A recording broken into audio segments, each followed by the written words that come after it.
Espace 2.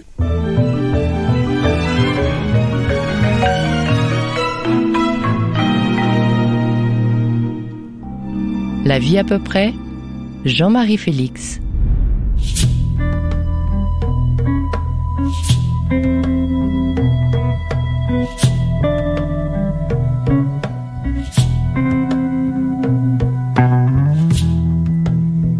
La vie à peu près. Francesco Biamonte vous propose cette semaine une série d'entretiens avec l'artiste plasticien François Burlan. Soyez les bienvenus, nous sommes ensemble jusqu'à 13h.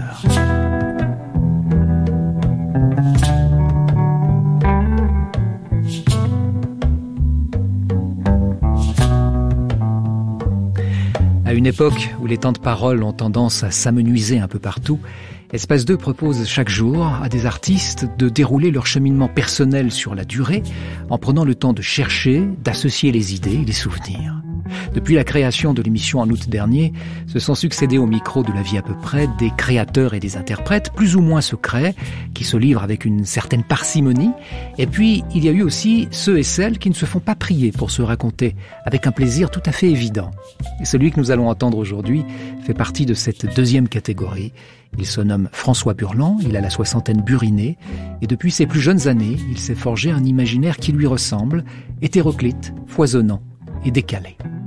François Burlan est plasticien, c'est un terme vague qui recouvre une activité artistique très riche. Ses œuvres reposent souvent sur la technique du collage, de l'amoncellement et du recyclage.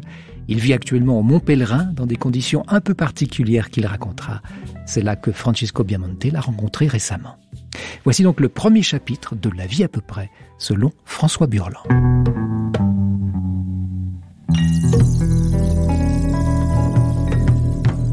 François Burlan, bonjour. Bonjour. François Burlan, vous m'accueillez chez vous, il y a un feu dans un poêle avec des flammes magnifiques, il fait froideur, gris, des nappes de brouillard. Chez vous, il fait très chaud, c'est très douillet, avec un intérieur plein de bois. François Burlan, on est près du Mont-Pèlerin, c'est un endroit où vous êtes arrivé quand et comment ? Là, je viens d'y arriver, c'est pas si vieux que ça. Je suis arrivé ici au mois de mai avec un jeune réfugié qui s'appelle Gabi Fati, avec qui j'ai commencé cette colocation suite à ma séparation récente. Là, voilà. Donc c'est un peu un accident de parcours, on va dire. Ouais. C'était pas prévu du tout que je me retrouve ici, quoi. Vraiment. Ouais. Gabi, qui va être certainement un des personnages de nos futurs entretiens. On va certainement reparler de lui. Qui a une place dans ma vie, bien sûr. Quoi. Mm-hmm. Ouais. Et le Mont-Pèlerin, par contre, ça c'est un endroit qui est important pour vous depuis longtemps, cette région. Comment dire, c'est la terre dans laquelle la plante que je suis peut s'épanouir et puis a fait ses racines. C'est le lieu où je me ressource, où j'ai tout mon imaginaire qui est activé, je sais pas pourquoi. Hein. Et déjà par la vue qui est incroyable, par ce Mont Pèlerin qui ressemble à rien.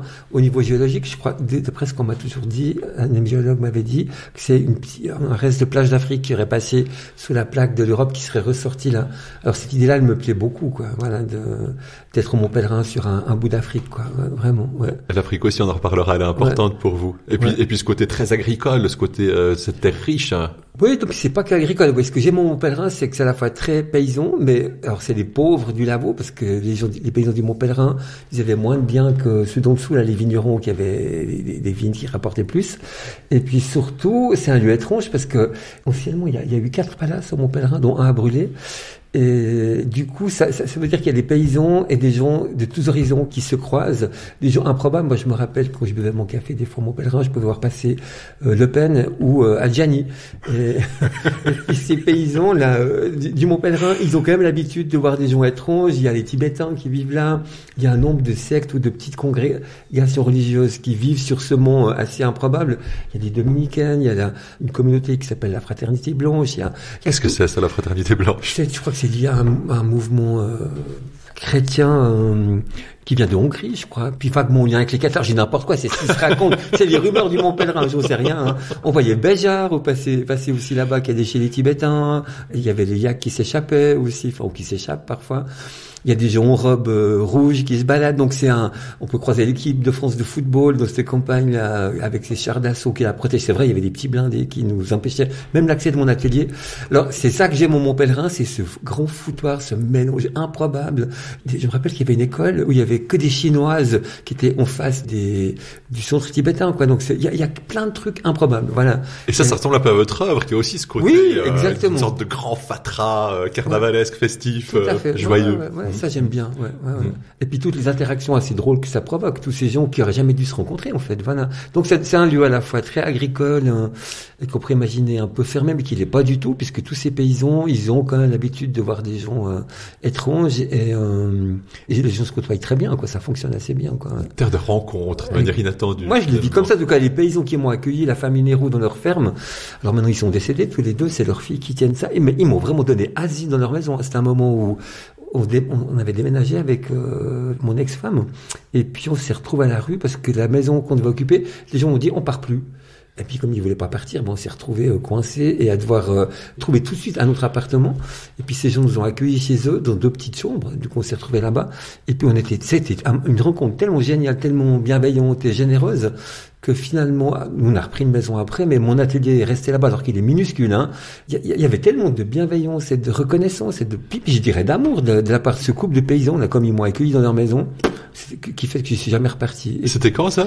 C'était, ça fait longtemps qu'on est là-bas, mon Dieu. Une 20aine d'années, je pense, quoi, ouais. Et puis, j'y suis très attaché à ce minuscule atelier qui est une très humble chambre de domestique, donc c'est minuscule, hein. Et puis, bon, je peux bénéficier de la grange et d'un petit garage quand il fait chaud pour travailler, mais je suis très attaché, ouais, mais moi, je marche qu'avec du lien, donc, d'avoir été aussi, accueilli, mais je me faisais le café tous les jours à 10h, je recevais des pommes, une bouteille de vin, enfin, c'était vraiment trop bien, quoi.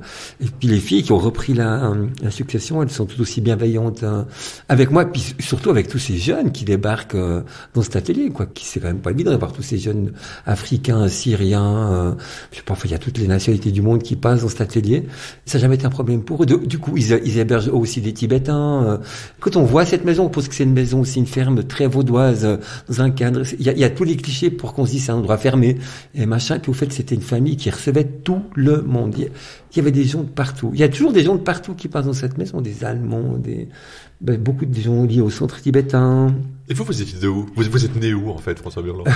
Je suis de la planète Terre. J'arrive pas à m'échapper de ça. Moi, je suis né à Lausanne. Malgré vos fusées. Exactement. Et vos engins spatiaux. J'aimerais bien m'échapper, pas de la Terre, mais de moi-même, mais j'y arriverai jamais, je crois. Mais je suis né à Lausanne, en 58, au quartier de la Pontaise, en fait. Voilà. J'ai passé mon enfance là-bas, jusqu'à l'adolescence, puis après, Qui est un quartier populaire à l'époque, j'imagine. C'était hyper populaire. Maintenant, c'est un quartier un peu de bobo, on va dire. C'est ça. Gentrifié. Voilà, exactement. Mais vraiment. Mais à l'époque, c'était un quartier pauvre, qui était pas si coté que ça. Il y avait beaucoup d'Italiens, de Portugais, d'Espagnols. Ma maman était immigrée française, mais avec des origines suisses, hein. Et puis, c'était génial d'être dans ce quartier parce qu'il y avait, là aussi, des cuisines qu'on connaissait pas. Parce que ces immigrés, ils sont arrivés avec leurs melons, avec leurs aubergines, enfin, des trucs qui poussaient pas chez nous, hein. Non, c'est vrai, il y avait rien, on bouffait rien en Suisse, hein. La cuisine, elle a beaucoup changé avec l'immigration, quoi, vraiment, hein. Et puis, même quand moi j'étais petit, j'ai un petit peu plus jeune que vous, ouais. mais on trouvait pas de mozzarella. Non, mais c'est ça, voilà. Donc, d'aller manger, alors, parce que nous, on avait une cuisine du sud-ouest, parce que ma mère était du sud-ouest, mais d'aller chez mes copains espagnols, portugais, italiens, je mangeais des tas de trucs que je connaissais pas, il y avait des odeurs que je connaissais pas, puis c'était vraiment des maisons humbles, quand j'y repense, mais, putain, c'était déglingue, hein, ces baraques pas. Moi, j'habitais dans un petit HLM des années 40, ça allait, mais il y avait beaucoup de maisons, qui avaient pas été entretenues, qui étaient humides, où il y avait pas de confort, ça sentait, le mazout, quoi, hein. On chauffait au mazout, je pense, ou le charbon. Mais les gamins, on était libres, quoi. On courait dans ce quartier. Il y avait des ribambelles d'enfants, là, où on pouvait jouer sans souci, quoi. Mais il n'y a pas de voiture non plus, hein. Je me rappelle qu'on pouvait même faire du ski, faire des descentes au ski au Valentin, hein, en hiver. Je veux dire, on pourrait plus faire ça, quoi, hein. Mais c'était un quartier, ouais, qui était très populaire et très agréable à vivre. C'était très joyeux et chaleureux. Ouais, Qu'est-ce qu'ils faisaient vos parents? Mon père, qu'est-ce qu'il a fait, mon père? Mon père, je crois que c'est un des derniers cravatiers de Suisse romande, je pense. Et cravatier. Ouais, cravatier. Puis un cravatier, c'est quelqu'un qui fabrique des cravates. Oui, mais à un moment où tout le monde s'en foutait des cravates. Et puis, après, il était coupeur chemisier. Bonjour Gabi. Voilà mon collègue qui passe, ça va? Enchanté. Et puis du coup après il a arrêté ce métier parce que ça marchait plus. Il est devenu vendeur, puis après il était gérant d'un magasin d'habits PKZ. Voilà. Et ma mère, c'est une battleuse. Ah oui, c'est vrai. Ça me revient. Je l'ai lu ou entendu. Ouais. Vous avez dit qu'il vendait beaucoup de moutons retournés. Ouais, Chez exactement, PKZ. exactement, au comptoir, je me rappelle de ça. C'était le truc qui marchait à l'époque. Puis ma mère, elle faisait les foires, les comptoirs, comme elle a une tchatcheuse des gens du Sud, puis qu'elle allait avec les gens, elle volait des frigidaires aux Esquimaux, quoi. Elle était hyper bonne, quoi. Même à nous, elle volait des trucs, quoi. Par contre, vous aimiez pas l'école, ai-je lu. Mais non, mais franchement, depuis le premier jour jusqu'au dernier jour, c'était un supplice, cette école. J'ai jamais compris ce que je faisais. Mais vraiment, j'ai pas compris ce que je faisais là-bas. Alors peut-être, je suis aussi tombé tout de suite sur une prof, qui était très austère, quoi. Ces vieux profs, des années 50. Elle était déjà vieille des années 50, donc j'ose pas imaginer, c'était une dame puis méchante, ou dure. Peut-être qu'elle était pas méchante. Moi, je la ressentais comme, non, mais rien que d'attacher ses lacets, j'y arrivais pas, quoi. Puis j'avais un stress tout le temps, et puis j'aimais pas tous ces gamins. Moi, je me rappelle que quand on m'a dit que j'allais aller à l'école, j'étais en train de zigouiller, je faisais un génocide, là, toute une fourmilière, c'était passionnant. Et puis quand on m'a dit que j'allais, mais j'ai pleuré, alors que tout le monde se réjouissait, me disait, mais c'est la fête, tu vas rentrer à l'école comme une initiation. Ah putain, moi je voulais pas y aller, quoi. Et de ce jour-là jusqu'à la fin, c'était un vrai cauchemar, quoi. Rien vous a plu. Non, rien. Puis je me sentais enfermé, puis je voyais le soleil qui se levait, puis je me disais, quand il va arriver là, je pourrais sortir. Puis j'attendais le moment de foutre le camp de cette école. Puis j'étais pas à l'aise avec tous ces copains, copines, c'était pas mon truc, j'avais pas confiance en moi. C'était pas les mêmes que dans le quartier, c'était pas les mêmes enfants? Si, mais dans ce contexte-là, ça passait pas, quoi. J'étais pas bien, quoi.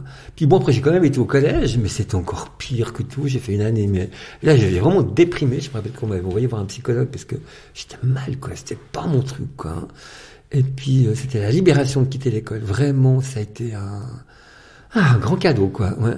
J'ai rien appris, franchement, ou par cœur, ou bêtement, ou alors c'est pas la même école qu'aujourd'hui, hein. C'était avec des profs tellement, je vois un monde gris, terne, sans odeur, ou qui sont pas bons, sans joie. Pour moi, il y avait pas de joie à l'école, quoi. Ouais. Pourtant, c'était des années que, rétrospectivement, sans les avoir connues, moi, j'ai l'impression que c'était des années, justement, des années de fête et de joie, ces années 60, ces années 70. Mais pas vu de mon côté côté de l'enfance, puis même après plusieurs années 60 étant un peu marginal, c'était pas franchement la joie, quoi, hein. Franchement, ouais. Mais parce que moi, j'étais pas quelqu'un de joyeux. Je pense que j'ai passé à côté de la joie de cette époque-là. Vraiment, ouais. Vous aviez des frères et sœurs? J'avais un frère, ouais. J'ai toujours un frère, ouais. Qui vit au Tessin depuis très longtemps. Plus petit. Il a 2 ans de moins. Il est parti vivre au Tessin quand il avait 18 ans. Même avant, je crois. Je pense à 17 ans, il est parti là-bas. Et puis. Il est parti vite aussi. Lui aussi, il avait envie de. C'est une époque, on rêvait tous de partir et de quitter nos familles pour vivre nos vies, quoi. Voilà. Donc il est parti tôt, lui, ouais. Il faisait un apprentissage de chauffeur poids lourd, hein. Et puis moi, j'ai fait des tentatives d'apprentissage qui ont tout avorté, jusqu'à ce que je décide que j'allais devenir artiste un peu par défaut, hein. Voilà, c'était un peu. Mais j'ai souvent raconté cette histoire, mais c'est vraiment c'est un hasard, en fait. J'étais chez un ami où on était un petit peu allumé, on avait pris des substances hallucinogènes, on va dire. Voilà, c'est l'époque aussi, hein. Et j'ai commencé à prendre de l'encre de Chine, à la mettre sur du papier. Et puis ce papier est tombé, j'ai marché dessus, il y avait des tout petits carreaux de mosaïque dans la salle de bain qui sont imprimés dessus. En regardant ce bout de papier, je me suis dit, tiens, on dirait un paysage. Puis mes parents fêtaient leurs 18 ans de mariage, donc du coup, moi j'ai coupé ce petit papier. Et puis je l'ai amené chez un encadreur, et lui il me dit, c'est super bien, machin, j'en avais 2, quoi, de ces bouts, qui sont toujours chez ma mère, du reste. Et il me dit, c'est super, c'est quoi, c'est vous qui faites ça? Je dis oui, puis il me dit, combien vous en avez de pièces? Puis ils m'entend dire 200, je sais pas pourquoi. Puis il me dit, c'est génial. Un gros mensonge. Un gros mensonge. Maintenant, j'ai compris que je fais ça, mais je fonctionne souvent comme ça, à dire un truc énorme. Du coup, comme j'aime pas mentir, ça m'engage à le faire, en fait. Puis que c'est pas une fanfaronnade, c'est une promesse. Je pense que c'est ça, ouais. C'est une promesse que je me fais, en fait, que je fais à l'autre. Mais d'abord, ça peut une fanfaronnade, quand même. Et après, ça se transforme en une promesse et un truc à réaliser, impérativement, parce que je supporte pas de pas tenir mes engagements. J'ai beaucoup de peine avec ça, quoi. C'est un peu un côté paysan, quand même, là. Ou quand on donne sa parole, puis j'ai vécu ça avec les nomades aussi, quand on donne sa parole, ça engage vraiment, quoi, hein. Quand on n'a plus rien, il reste que notre parole, quoi. Et puis c'est ce qui fait la dignité d'un homme là-bas, quoi. Voilà. Si on a une parole, c'est qu'on a une structure et on peut compter dessus, quoi. Voilà. Ouais. On peut compter sur cet homme, quoi. Donc ça, c'est un homme. Un homme de parole, c'est un homme. Voilà. Je reviens en arrière avec vos parents. Ouais. Vous êtes votre mère du Sud-Ouest, votre père suisse. Mon père, c'est un Suisse, mais qui vient d'une famille lyonnaise, qui est venu il y a Je crois que c'est mon arrière-grand-père qui est arrivé, qui a déserté l'armée, puis qui est parti avec une femme d'une autre religion que lui. Je crois que votre grand-père qui a déserté l'armée. Arrière-grand-père qui a déserté l'armée. Ouais. Ça, on va en reparler aussi, parce que l'armée, c'est quelque chose, enfin, en tout cas, les armes, elles arrivent souvent dans vos œuvres. Mais allez-y, je vous coupe pas, allez-y. Et puis, du coup, c'est l'histoire qui se raconte, hein. Lui, il a épousé une femme protestante alors qu'il était catholique. Il a été déshérité, puis il a pris souche après ici, quoi. Du coup, du côté de mon père, on a de la famille qui est d'origine française, puis ma mère, c'est des immigrés suisses qui sont partis dans les années 20, quand tout le monde foutait le camp des montagnes, parce la vie était dure en Suisse, quoi, hein. Et puis mon grand-père partait en Amérique, et puis il s'est arrêté dans un petit village du sud-ouest, dire au revoir à un de ses amis, puis il est jamais reparti parce qu'il a croisé ma grand-mère, et il a fait souche là-bas, lui aussi, quoi, voilà. Donc c'est vraiment deux familles franco-suisses qui se... Protestantes ou catholiques, du coup? Protestantes, alors, puis quand on dit protestants, c'est des parpaillots, donc c'est pas des protestants mous et timorés et tièdes, quoi. Protestants hardcore. Ouais, et puis une minorité ailleurs en terre catholique, donc c'était pas rien, quoi, qui étaient enterrés devant leur maison parce qu'ils n'avaient pas le droit d'être enterrés en terre consacrée. Alors, je crois que c'est mes cousins, les tout derniers là, qui peuvent encore être enterrés dans leur jardin. Du reste, je trouve ça très beau d'avoir ces tombes devant les maisons et tout. C'est assez fort, je trouve, comme image, hein. On voit des fois dans les vieilles maisons parpaillotes, on voit des vieilles tombes dans les jardins, ou des maisons abandonnées, parfois on voit ces cimetières de famille, quoi, ouais. Et ce protestantisme, vous pensez qu'il a déteint sur vous, là, vous parliez de ça. La caisse, mais je suis un pur produit de ce monde-là. Alors, j'ai longtemps rejeté. Et puis, grâce à Jean-François Ramel, le pasteur de Saint-François, et ce qui se passe dans cette paroisse, ça m'a reconnecté avec ce monde-là, que je reconnais comme en faisant complètement partie de ma vie, même si je suis un athée. Je suis un athée protestant. Je sais pas comment dire ça. Culturellement protestant, finalement. À fond la caisse. Et je rêve, et je peux pas imaginer, en étant athée, ne pas avoir un sacrement protestant pour me faire enterrer. C'est complètement débile, hein. Mais, c'est pas antinomique, quoi. J'ai vraiment été fait de ça, et je me suis tellement débattu aussi contre l'étroitesse et l'intolérance de ces minorités, quoi, hein, avec l'entre-soi, qu'il n'y a pas meilleur que nous, enfin on est toujours meilleur que l'autre, puis qu'on réduit à pas grand-chose, hein, dès qu'on dit l'autre, ça devient une espèce d'animal sanguinaire qui était les catholiques, qui exterminait les protestants. Puis avec des grands oublis historiques, on oubliait les Michelades de Nîmes, où les protestants ont passé la ville de Nîmes au fil de l'épée, ça on n'en parlait pas. Et puis, enfin voilà, c'est toutes ces choses-là en fait qui m'ont fait dire non, mais moi je peux plus. Je sais pas, j'ai passé ma vie aussi à ne plus vouloir être enfermé dans un. Après les protestants, j'avais été voir, je me rappelle, la Ligue marxiste là à Lausanne, en me disant j'aimerais bien. Puis la quoi, pardon, là? La Ligue marxiste révolutionnaire, la LMR, là. La Ligue marxiste. J'ai 14-15 ans, je me suis dit, bah là, j'ai trouvé un truc, qui m'intéresse, et puis je pourrais m'engager dans quelque chose. Puis en fait, j'avais trouvé un endroit tout aussi étriqué et étroit, et dogmatique, en fait, que ce protestantisme. Donc du coup, je me suis dit, non, ça jamais. Puis j'ai passé ma vie à essayer de pas être enfermé dans un parti, un machin, un truc, c'est terrible, quoi. L'autre soir, il y a rien ça me fait peur, quoi, voilà. C'est terrible, l'autre soi, hein? D'être qu'avec des comme nous, comme soi. Quelle horreur. Mais oui, je suis un vrai protestant. C'est ça, c'est terrible, hein. Mais je peux pas me défaire de ça, quoi. De dire que c'est terrible, c'est déjà protestant. Oui, exactement. Oui. Non, mais c'est assumé. Franchement, aujourd'hui, je l'assume vraiment, quoi. Puis il y a rien qui m'aime plus que ces chants protestants à Noël, ou dans les enterrements de ma famille, ou chez des amis, hein. Mais j'adore ces chants protestants qui sont pas si beaux que ça, en fait, hein. Mais ils me font rêver parce que c'est relié à l'enfance, à des émotions, ça crée plein d'émotions chez moi, hein, qui me relient à mon histoire, pas l'histoire de ma famille, en fait, voilà, quoi. Ouais. Et aux autres, paradoxalement, quoi. Ouais. Donc, j'aimerais être un athée enterré à l'église protestante par un magnifique par Ramel, mais comme il a le même âge, il me dit chaque fois, dépêche-toi de mourir, mais non, si tu veux que je t'enterre, parce que ça va pas le faire, quoi. Ouais. C'est maintenant consigné dans les bandes de la RTS. Ouais, exactement. François Burland, j'ai pensé pour ces entretiens, chaque jour, de mettre en rapport une période de votre vie avec un des chapitres de votre œuvre, qui a quand même des grands chapitres, parfois assez différents les uns des autres. Ouais. On a parlé d'enfance, on a parlé de Ligue marxiste révolutionnaire, on a parlé de l'imaginaire de la guerre, de l'imaginaire sanguinaire. Et là, ça tombe vraiment à point avec un des chapitres de votre œuvre qui sont les jouets. Vous avez fait des dizaines, des centaines, je sais pas, de jouets. Racontez-nous un peu ces jouets. Qu'est-ce que c'est?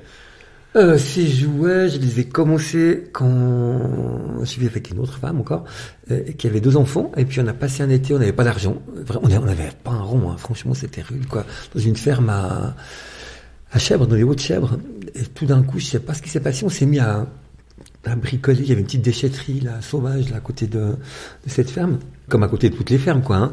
Et puis on a commencé, je sais pas quoi, à assembler des bouts de machin, et puis à faire un premier objet un peu bizarre, à commencer à faire ses jouets. Puis on s'y est tous mis, mes enfants, les enfants de mes voisins, les enfants des maisons d'à côté. On s'est retrouvés une quinzaine c'est un espèce d'atelier comme ça, festif, improvisé. On a fait ça tout l'été.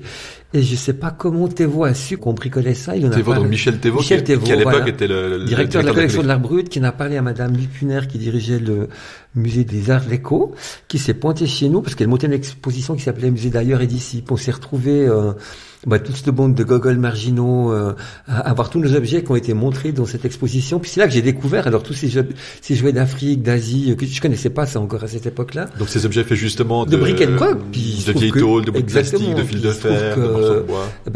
Il y avait une fraternité, une grande similitude entre les œuvres de tous ces pays, quoi. Et vous avez surtout, là, il y a des avions, il y a des chars d'assaut. Mais la guerre, elle fait complètement partie de ma vie, de l'imaginaire de ma famille. Je viens d'une famille franco-suisse, mais tout le côté français.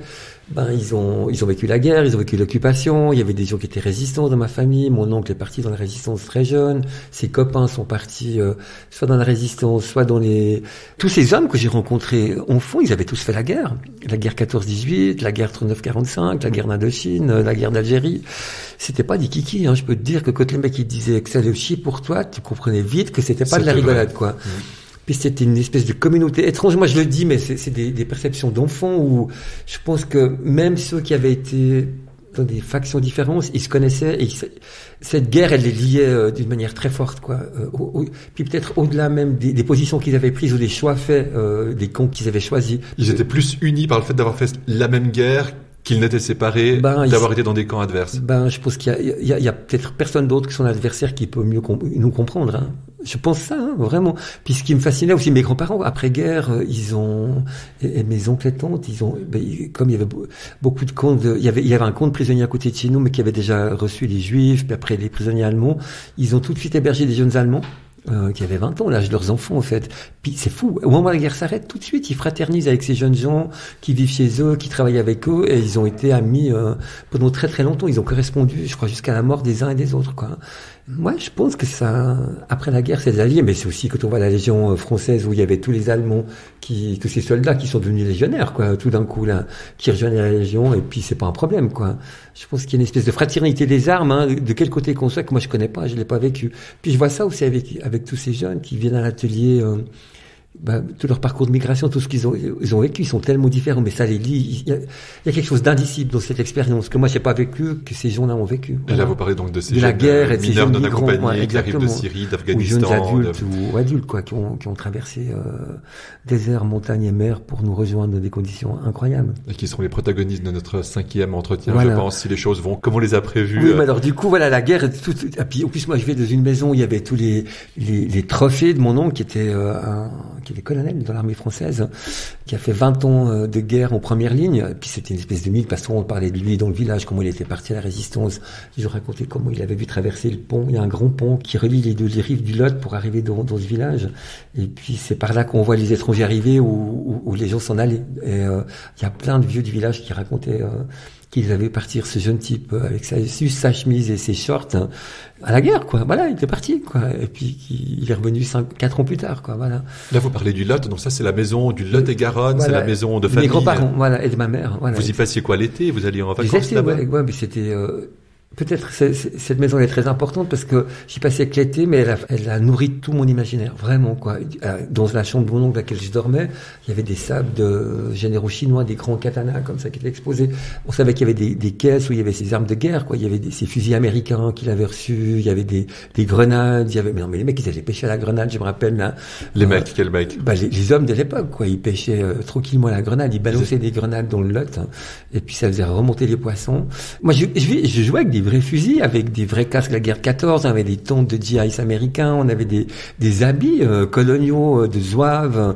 Mon oncle avait été dans les troupes coloniales en Algérie, il était Passe-Paille, il était dans les méharistes et tout ça, donc il avait ses grands pantalons avec ces croix du Sud brodées. Ça, c'est déjà le désert qui arrive dans votre vie. Oui, puis il y avait ces images, des jeunes Touaregs de chez mes grands-parents, des babioles ramenées des colonies. Mais ça, si tu veux, toutes ces maisons françaises, elles avaient ça chez eux. Tu sais, des petits singes du Bénin, il y avait c'est des objets, aujourd'hui, qui ont de la valeur, hein, mais à l'époque, c'était des petits trucs de rien du tout. Des babioles. Ouais, mais quand même, mais il y avait des plats, tu sais, ces plats marocains ou du Maghreb, tu sais, qu'on appelle ça, cet art quand tu graves le métal. bosselé, avec plein d'images, de bas-reliefs et tout ça, c'était super. Enfin, c'était kitsch, mais pour moi qui venais de Suisse, où il y avait très peu d'étrangers. Il n'y avait pas d'étrangers en Suisse, dans les 50 on les voyait très peu. Ou c'est des étrangers qui nous ressemblent un petit peu, quoi, mais ils sont plutôt blancs. Tandis que là-bas, nom de Dieu, il y avait tous ces souvenirs de ces colonies, des gens de toutes les couleurs, dû à ces grands camps de réfugiés. Ça nourrit tout mon imaginaire. On avait des vraies épaulettes aussi de ces troupes coloniales qu'on se mettait sur nos habits. Moi, j'ai mis pendant longtemps les habits de mon oncle au Sahara, quoi. Ils avaient des habits qui étaient faits pour ça. Donc, j'avais toutes ces chemises de militaires. Il y avait... Vous vous fantasmiez, guerrier, comme tous les enfants, avec du matériel de luxe. On avait des oncles, des grands-parents, des parents, ils avaient tous fait la guerre. Donc, évidemment que nous, on allait faire la guerre aussi, quoi. Au-delà de ça, moi, j'ai toujours été fasciné par l'engagement et, des prêtres ou des militaires. C'est pas rien de jouer sa vie quand on s'engage. Et puis du choix. Qu'est-ce qui fait que mon oncle il est parti dans la résistance et puis que ses copains d'école ils sont partis du côté des collabos. Comment on choisit? Mais est-ce que c'est vraiment un choix? C'est fou, ça je ne saurais jamais, quoi. Ou mon oncle, c'est quand il part, il m'a raconté, quand il part en Indochine, il part se battre contre les Japonais. Puis en fait, entre-temps, il y a Nagasaki et Hiroshima, puis d'un coup, ça devient une guerre coloniale. Qu'est-ce qui fait qu'on se trouve pris là-dedans? Et puis, ça m'a longtemps interrogé, quoi, ouais. Et puis ces mecs, ils m'ont foutu plein la gueule, quand même, hein. C'était pas rien, hein. Et puis, c'est-à-dire? Mais ils avaient... alors c'était étrange parce que ça pouvait... Enfin, je me rends compte que tous ces gens, ils étaient détenteurs ou porteurs d'un secret, d'une expérience que moi j'ai jamais vécue et que je connaîtrai jamais. Voilà.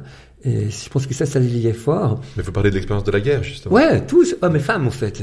Ça donne aussi des femmes qui étaient pas des kikis. Hein. Je veux dire, ma mère, quand tu vois ma mère, tu comprends que elle a traversé des choses, mais plutôt bien, mais ils ont été... C'est tellement prégnant cette histoire-là, quoi. Ouais. C'est pas rien. Moi, je l'ai pas vécu, mais je l'ai vécu, peut-être que j'étais un enfant encore peut-être plus sensible que d'autres, mais par des choses que je captais comme ça avec toutes mes petites antennes, où je sentais que ça avait pas été simple. Même le fait que mon grand-père suisse soit suisse en France, je l'ai su après, hein, que c'est des gens du village qui m'ont dit ça, que pour eux, c'était un Allemand. Parce qu'il était suisse. Et que c'était pas facile. En plus, puis comme il avait un camion, lui, c'était des seuls qui pouvaient approvisionner les gens. Et il avait cette rigueur suisse où il magouillait pas, quoi. Donc, c'était pas simple, quoi. Vraiment, hein, d'être l'étranger aussi là-bas pour lui, hein. Et, puis c'était un des seuls mecs qui était resté aussi, lui, il avait pas besoin d'aller faire l'armée puisqu'il était suisse et il avait déjà 40 ans. Et que tous les autres hommes étaient partis à la guerre, tu vois, quoi. Donc, puis aussi au fond, il y avait, moi j'ai croisé toutes ces troupes ou toutes ces armées en déroute. Il y avait tous les républicains espagnols, les mecs du POUM qui étaient dans le village de ma grand-mère, qui étaient des cocos, des mecs engagés. Il y avait tous ces camps de réfugiés aussi où il y avait tous les harkis, les troupes supplétives indochinoises. Enfin, c'était un foutoir. Il y avait tous les Italiens qui étaient arrivés dans les années 20, mais les familles suisses, la famille de mes grands-parents qui étaient arrivés aussi avec leurs vaches pour faire du lait dans le Lot-et-Garonne. Enfin, c'était un mélange de gens incroyable, d'exilés, quoi. C'est une terre d'exil. Les gens, ils s'y arrêtent pas tellement, en plus, dans le Lot-et-Garonne. Souvent, ils continuaient, hein. Ou ils s'y arrêtent par hasard. C'est sur la route de l'Amérique, hein. C'est ça, hein. Et puis les gens ils allaient à Bordeaux qui était un port à l'époque important et puis là il y a pas mal de gens qui sont arrêtés là, quoi, ouais. Et qui sont pas repartis. Donc tous ces êtres là, c'était pas rien. Tu vois, la meilleure amie de ma mère qui vient de décéder il y a 2 semaines, c'était une femme incroyable espagnole qui a vécu toute la guerre d'Espagne, qui a pas vu son père pendant des années, qui a pu s'échapper du régime franquiste pour rejoindre son père dans le sud-ouest. Mais ces gens, ils avaient le poids d'une histoire, mais incroyable, quoi. Et en plus, c'était tous des losers, c'est tous des gens qui avaient tout perdu. Les Espagnols, ils avaient perdu leur combat, hein, tous ces gens, alors qu'ils avaient sauvé aussi la liberté dans la résistance. Tous ces Indochinois, tous ces femmes, ces hommes qui sont arrivés d'Indochine, ces femmes, elles avaient tout perdu. C'était souvent des maîtresses de soldats. À un moment, l'armée française leur a dit, ces enfants sont français, donc on les reprend. Soit vous restez, soit vous les accompagnez, mais ils viendront avec nous. Donc beaucoup de ces femmes ont abandonné leur pays et elles se sont retrouvées dans le sud-ouest, mais dans des baraques, mais innommables, au bord du Lot, là. Bon, ma mère, elle me disait avec raison, mais on avait tous rien. Il n'y avait pas qu'eux qui avaient rien, hein.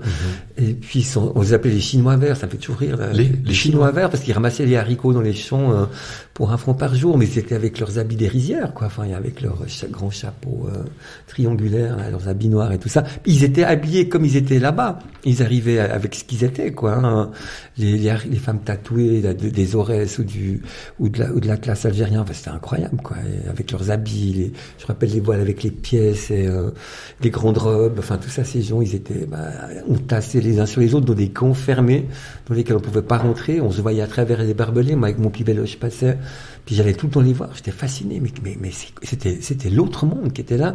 Puis c'était les gens que je voyais sur les magazines de l'illustration de ma grand-mère, hein, qui étaient empilés. Puis moi, alors, les voyons eux et lisant les histoires de ma grand-mère des années, il y avait toutes ces histoires des os humains, des expos coloniales, tu sais. Moi, je croyais que c'était le même temps. J'ai pas compris que c'était pas le même temps, que c'était pas aujourd'hui, enfin, à mon présent d'enfant.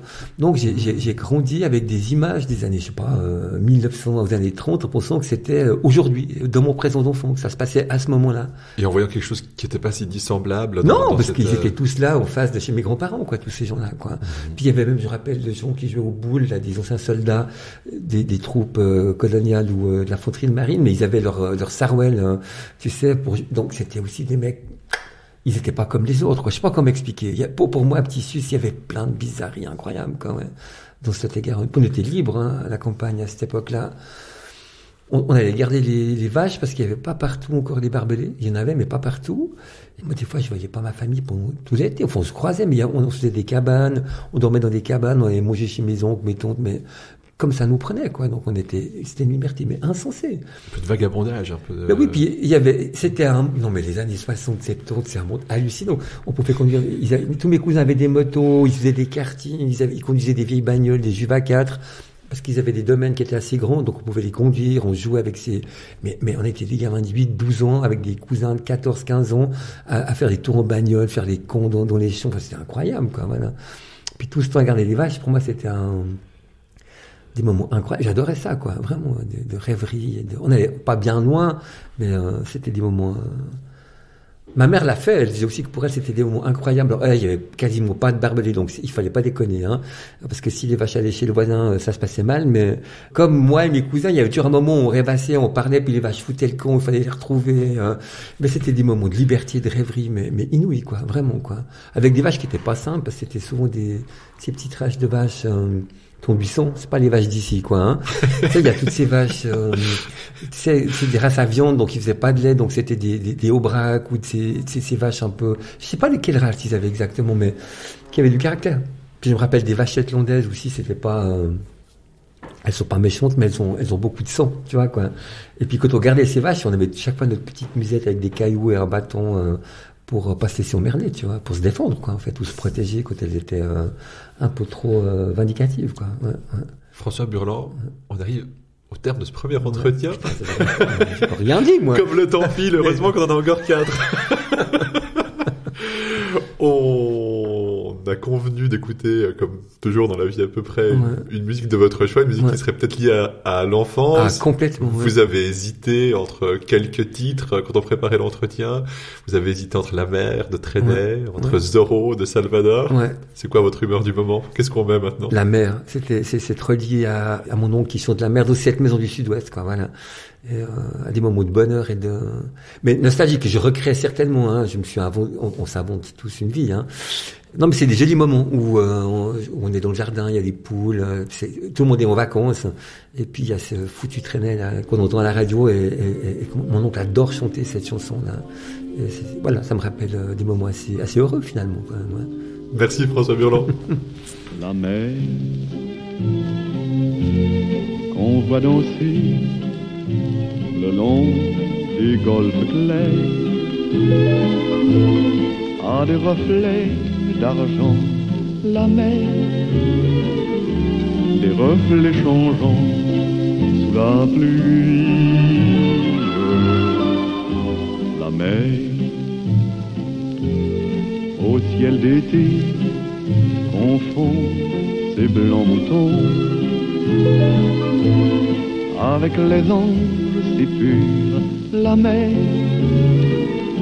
bergère d'azur infinie. Voyez, près des étangs, ces grands roseaux mouillés. Voyez, ces oiseaux blancs et ces maisons rouillées. La mer les a bercés le long des golfes clairs et d'une chanson d'amour. La mer a bercé mon cœur pour la vie. La mer qu'on va danser le long des golfes clairs à des reflets d'argent. La mer, des reflets changeants sous la pluie. La mer, au ciel d'été, confond ses blancs moutons avec les anges si purs. La mer, bergère d'azur infinie. Voyez, près des étangs, ces grands roseaux mouillés. Voyez, ces oiseaux blancs et ces maisons rouillées. La mer, elle les a bercés le long des golfes clairs et d'une chanson d'amour. La mer a bercé mon cœur pour la vie.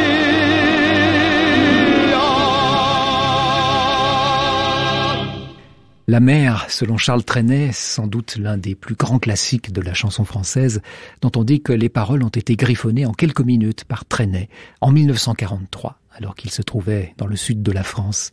Alors ce n'est pas forcément dans ce registre musical qu'on attendait François Burlan, mais cette chanson résonne bien, je crois, avec la période de guerre et d'après-guerre que l'artiste évoquait à propos de ses ancêtres dans ce premier chapitre de La vie à peu près qui lui est consacré tout au long de la semaine. Francesco Biamonte a récemment rencontré l'artiste chez lui, dans sa maison du Mont-Pèlerin, pour un entretien grand format.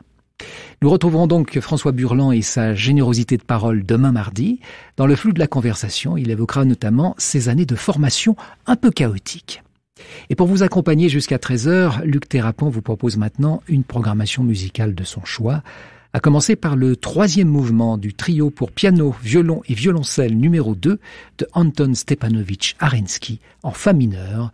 Le trio Rachmaninov de Moscou en est l'interprète.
Scherzo, c'était là le troisième mouvement du trio pour piano, violon et violoncelle numéro 2 en fa mineur de Anton Arensky, interprété par le trio Rachmaninov. Musique concertante maintenant, nous poursuivons notre traversée avec le troisième mouvement du concerto pour violoncelle et orchestre de Samuel Barber. L'orchestre symphonique de Saint-Louis, sous la direction de Leonard Slatkin, donne la réplique au violoncelliste Steven Isserlis.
Molto allegro et appassionato, l'orchestre symphonique de Saint-Louis et le soliste Stephen Isserlis livraient là leur interprétation du 3e mouvement du concerto pour violoncelle et orchestre de Samuel Barber.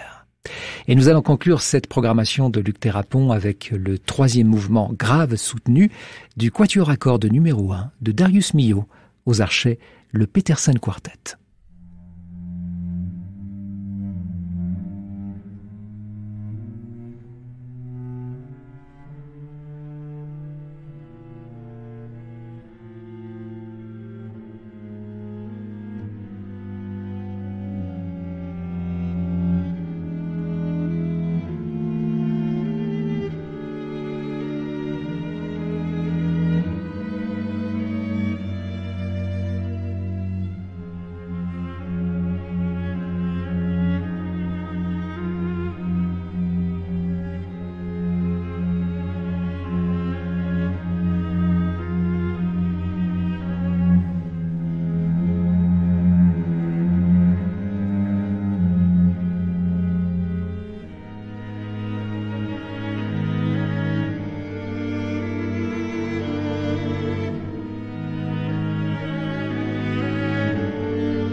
Voilà, nous allons nous quitter avec ces mesures de Darius Milhaud. Merci d'avoir été à l'écoute aujourd'hui.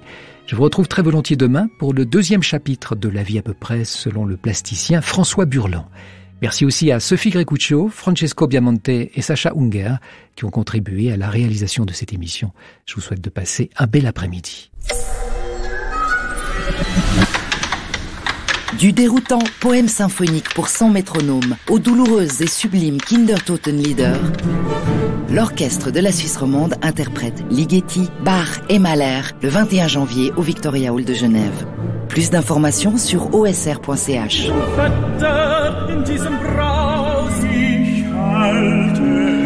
Un concert exceptionnel, sans public, sous la direction de Jonathan Nott, à suivre en live streaming sur Play RTS et à revivre le mercredi 27 janvier à 20h dans Plein Jeu sur Espace 2.